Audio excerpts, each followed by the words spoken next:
খেয়াল রাখ। এই ভাই এদিকে আসেন। আপনি কি ক্যাম্পাসে? জি না, বহিরাগত। জি, ক্যাম্পাসে কি করেন? ক্যাম্পাসে খুঁজছি একজন। কে এসে বলেন না বলি? আমি বুঝছি ভেজাল আছে। ওর ধর ধর, এটা ওই গ্রুপের পোলা। আর একদম কথা কম। আপনি ওই গ্রুপের পোলা না, ক্যাম্পাসে কি করেন? কলেজ হচ্ছে কেন?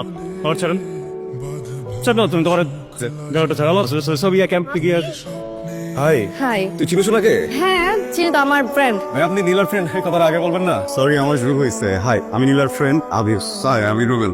সরি ভাই, কিছু মনে করবেন না। না না না রুবেল, ঠিক আছে, আমি নীলার ফ্রেন্ড। আচ্ছা আচ্ছা, এই চল চল চল। কিছুদিন আগে আপনার মতো কিছু বহিরাগত আমার মতো? মানে বহিরাগত এসে আমাদের ক্যাম্পাসে কিছু মেয়েকে খুব বাজেভাবে ডিস্টার্ব করছে।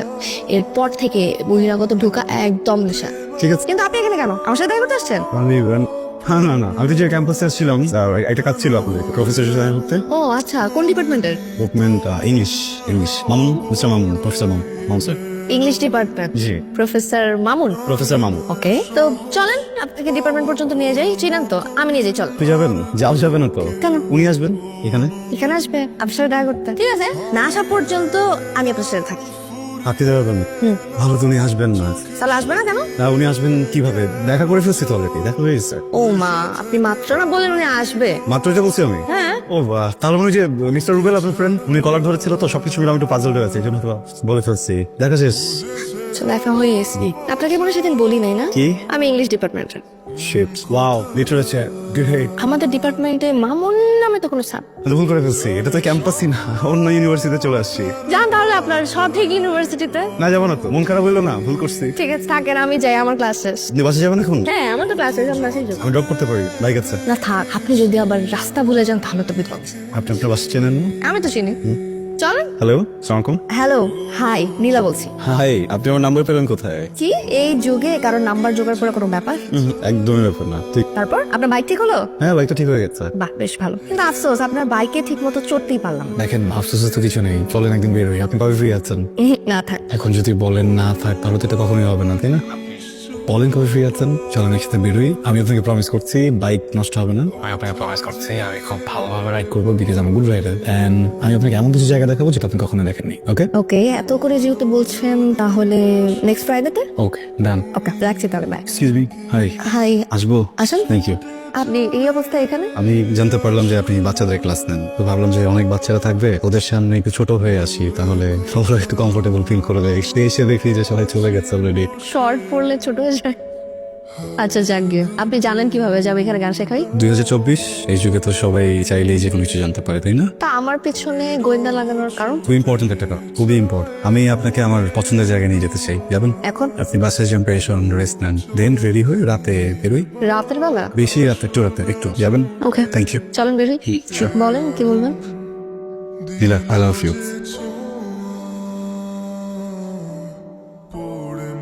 কাল ওইভাবে ওইখান থেকে চলে আসাটা আমার ঠিক হয়নি। আম সরি। ভুলটা আসলে আমার ছিল, আমার ওইসব বলাটা ঠিক হয়নি। আপনার সাথে আমার কিছু কথা আছে। বলো।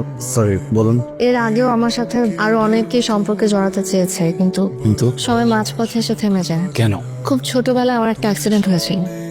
কিভাবে? কিভাবে সেটা বড় কথা না, আমি কোনোদিন মা হতে পারবো না। আমি প্রেম করা আর প্রেমে পড়া এগুলো খুব সহজ একটা ব্যাপার। তা আমি না এরকম কোনো সম্পর্ক চাই না যেখানে আপনার সাথে আমার কখনো দেখা হলে পরিচয় দিতে হবে যে আপনি আমার ex। আমি এমন একজন পার্টনার চাই যে সবকিছু জেনে বুঝে মেনে আমার সাথে থাকতে পারবেন। আপনি বিয়ের পরও সন্তান ছাড়া থাকতে সুখে থাকতে পারবেন যখন অনেক অনেক কথা শোনাবে, সবকিছু মিলেও আমার সাথে ভালো থাকে। খুব কঠিন প্রশ্ন করে ফেলবেন না, সমস্যা নেই, অ্যান্সার দিতে হবে না। আপনি আগে শিওর হন, তারপর আমাকে জানাবেন। আসি। আমার একটা ফ্রেন্ড হঠাৎ করে একটা প্রশ্ন করেছে, কি উত্তর দিব বুঝতে পারছি না। কি প্রশ্ন? ও একটা মেয়েকে অনেক ভালোবাসে, বুঝছো? মেয়েটাও ওকে ভালোবাসে। আচ্ছা। খুবই সুন্দর কাপল, সুইট কাপল। দুজন যখন দুজনের সাথে থাকে না, ওরা খুব ভালো থাকে। ফ্রেন্ডের বিয়ে ঠিক হয়েছে, হ্যাঁ। এন্ড হঠাৎ করে ফ্রেন্ডটা জানতে পারে যে ওর সেই ভালোবাসার মানুষটা ছোটবেলায় একটা অ্যাক্সিডেন্ট করেছিল, যার কারণে ওর ওভারিতে অপারেশন করতে হয়েছে। ডক্টর বলেছে ও কখনো মা হতে পারবে না, কখনো বাচ্চা হবে না। ফ্রেন্ডটা আমাকে জিজ্ঞেস করছিল যে কি করা উচিত, আমি কি বলবো মা? মানে ডাক্তার কি সবকিছু টেস্ট করে একেবারে না করে দিল? মানে আর কখনো সত্যি সত্যি বাচ্চা হবে না? তাহলে তো খুব মুশকিল। মুশকিল কেন? সলিউশন নেই কোনো? মানে বিয়েটা কি বল? বিয়ে হচ্ছে মানে একটা ফ্যামিলিকে আগে বাড়িয়ে নিয়ে যায়, তাই না? বংশের একটা ব্যাপার। মানে ধর একটা ছেলে যখন বিয়ে হয়, তারপরে তার বাচ্চা কাচ্চা হয়, ফ্যামিলিতে নাতি নাতনি আসে, তারপরে তাদের বাচ্চা কাচ্চা হয়, ফ্যামিলিটা বড় হয়, বংশটা আগে বাড়ে, তাই না? এখন মানে হঠাৎ করে তো যদি এরকম হয় তাহলে তো বন্ধ হয়ে যাবে, মানে বংশটা আর আগে বাড়বে না। মানে আমাকে যদি বলিস তাহলে কিন্তু আমি বলবো যে আমি এই ব্যাপারে কখনই রাজি হতাম না। আর ভালোবাসা? হ্যাঁ, ভালোবাসা তো থাকেই, কিন্তু প্রত্যেকের তার পরিবারের প্রতি একটা দায়িত্ব থাকে না, সেই দায়িত্বটাই হচ্ছে বংশটাকে এগিয়ে নিয়ে যাওয়া। এখন সেটাই যদি না হয় তাহলে মা, ধরো ছেলেটা তার দায়িত্ব পালন করলো, কিন্তু দায়িত্ব পালন করতে গিয়ে সে একটা সুস্থ স্বাভাবিক মেয়েকে বিয়ে করার পরেও সুখী হতে পারলো না, তখন? তুই না কি সমস্ত প্রশ্ন করে আমার মাথাটাই গন্ডগোল করে দিচ্ছিস। নীলা, কথা বলার ছিল। নীলা, নীলা প্লিজ আমার কথাটা একটু শুনুন। নীলা, নীলা প্লিজ এরকম করবেন না, একটু কথা শুনুন। নীলা প্লিজ আমাকে একটা কথা বলার সুযোগ দিন প্লিজ। নীলা, গেটটা খুলুন। নীলা, আমি জানি আপনি একটা সিদ্ধান্ত নিয়ে ফেলেছেন, বিশ্বাস করেন আমি আপনার কোনো সিদ্ধান্ত পাল্টাতে আসিনি, জাস্ট কিছু কথা বলতে আসছি। আমাকে জাস্ট কথাগুলো বলার সুযোগ দিন, এরপর আপনি যাই বলবেন আমি সেই কথাকে সম্মান করব। জাস্ট কিছু কথা বলার সুযোগ দিন নীলা। আর কিছু বলার নেই আবির, আমি বুঝতে পেরেছি এমনটা হয়তো স্বাভাবিক, তাই না? সবাই নিখুঁত মানুষকেই ভালোবাসে, খুদওয়ালা মানুষকে কেউ ভালোবাসে না। আসলে ভুলটা আপনার না, ভুলটা আমার। আমি এতদিন ভুল করেছি। আমি ভাবতাম দুইটা মানুষের ভালো থাকার জন্য, একটা সংসার গড়ে তোলার জন্য অবলম্বনের প্রয়োজন। আমি ভুল ছিলাম। একটা সংসার সুন্দর করার জন্য আসলে ভালোবাসার প্রয়োজন। নীলা, ভালোবাসায় অবলম্বন শুধু ভালোবাসাই। নীলা, আমাকে কি ক্ষমা করা যায় না প্লিজ? অনেক দেরি হয়ে গেছে আবির, আমি মুভ অন করে ফেলেছি, মন থেকে সরিয়ে ফেলেছি আমি আপনাকে। আমার ছোট বোনের নাম তুলি। তুলিও কখনো মা হতে পারবে না।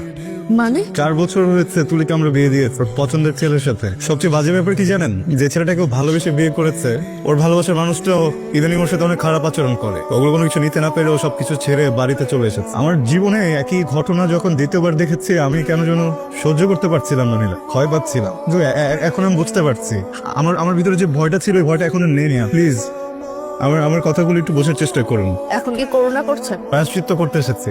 আপনি দিবেন আমাকে প্রায়শ্চিত্ত করতে? দিবেন আমাকে একটু ভালোবাসতে? আপনি তো ভালোবাসবেন, কিন্তু আপনার ফ্যামিলিটা মেনে নেবে না।